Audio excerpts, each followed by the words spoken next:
আসসালামু আলাইকুম ওরহমতুল্লাহি ওবারাকাতুহু। আজকের ইসলামিক ঘটনাটি আপনার জীবনের একটু হলেও পরিবর্তন এনে দেবে ইনশাআল্লাহ। ভিডিওটি প্রথম থেকে শেষ পর্যন্ত দেখুন, ঘটনাটি সম্পূর্ণ শুনে যাবেন। এক শহরে ছিল এক ধনী লোকের পরিবার। সে সংসারে ছিল মা বাবা আর ছিল দুটি ছেলে। বড় ছেলেটির নাম মোহাম্মদ মিনহাজ আর ছোট ছেলেটির নাম ছিল মোহাম্মদ আলহাজ। তাদের পরিবারটাই ছিল খুব জমজমাট।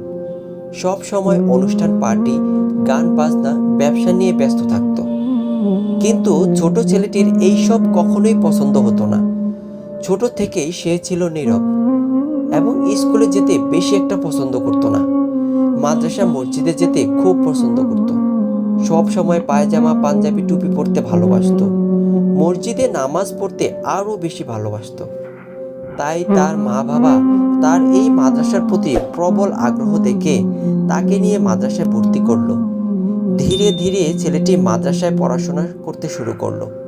কিন্তু তার মা ছোট ছেলেটির প্রতি বেশি একটা খেয়াল নিতেন না। তার বড় ছেলের প্রতি ছিল খুব খেয়াল। বড় ছেলের স্কুল, কোচিং, প্রাইভেট টিফিন নিয়ে খুব ব্যস্ত থাকেন। ছোট ছেলের আসা যাওয়া, খানাফিনা নিয়ে বাড়ির দারোয়ান মাদ্রাসায় যাতায়াত করত। ছোট ছেলেটি এক সময় বুঝতে পারল, আমার পরিবারের প্রত্যেকেই দুনিয়া নিয়ে খুব ব্যস্ত হয়ে গেছেন।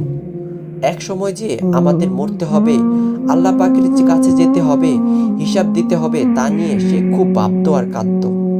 সে তার পরিবারের সবার জন্য আল্লাহর কাছে হেদায়েতের দোয়া করত। হঠাৎ একদিন ছেলেটির নানা মারা গেল। ছেলেটির নানার খুব আদরের মেয়ে ছিল ছেলেটির মা। যখন মৃত্যুর সংবাদ আসলো, পরিবারের প্রত্যেকেই সেখানে চলে গেল। মায়ের কান্নাকাটি দেখে ছোট ছেলেটি বলল, মা, কেঁদো না, আমাদের একদিন সবাইকে এইভাবে চলে যেতে হবে। নানার সব বাড়ি গাড়ি, অর্থ সম্পদ সবই তো রেখে গিয়েছেন, কিছুই তো নিয়ে যাননি, সাথে গেছেন শুধু তার আমল। নানার জন্য যদি তোমার এতটাই খারাপ লাগে, তাহলে 5 ওয়াক্ত নামাজ পড়ে নানার জন্য দোয়া করো, সেটাই নানা পাবে। মা চোখ ভরা জল নিয়ে ছেলেটির দিকে এমনভাবে তাকিয়ে দেখলেন যেন এভাবে ছেলের দিকে আর কখনো দেখেননি। শুধু তাই না, বাবার সাথে এত বড় বড় নেতা, এমপি, জজ, ম্যাজিস্ট্রেট, ডাক্তার আরো অনেক শিক্ষিত লোকেরাই কোনো কাজে আসে নাই। বাবার মৃত্যুর পর লাশের সামনে সূরা কেরাত পড়তে হয়, কোরআন তেলাওয়াত করতে হয়, লাশ দাফন করতে হয়, জানাজা তো আছেই। মুহূর্তে ছেলেটির মায়ের হৃদয়ের পর্দা সরে গেল। যে গন্তব্যে সকলকে যেতে হবে, যে ঠিকানা হলো মানুষের আসল ঠিকানা, সেই ঠিকানায় যাওয়ার সকল সাজসজ্জা সাজিয়ে দিয়েছেন তো তার সেই ছোট ছেলেটি। কিন্তু বড় ছেলেটির তো এই সম্পর্কে বিন্দু মাত্র এলেম নেই। শুধু বড় ছেলেকে দোষ দিয়েই বা কি হবে? পরিবারের আর কারো তো সে সম্পর্কে এলেম নেই। মনে মনে ছেলেটির মা ভাবল, শুনেছি মৃত্যুর সময়ই সবচেয়ে বড় নিদান।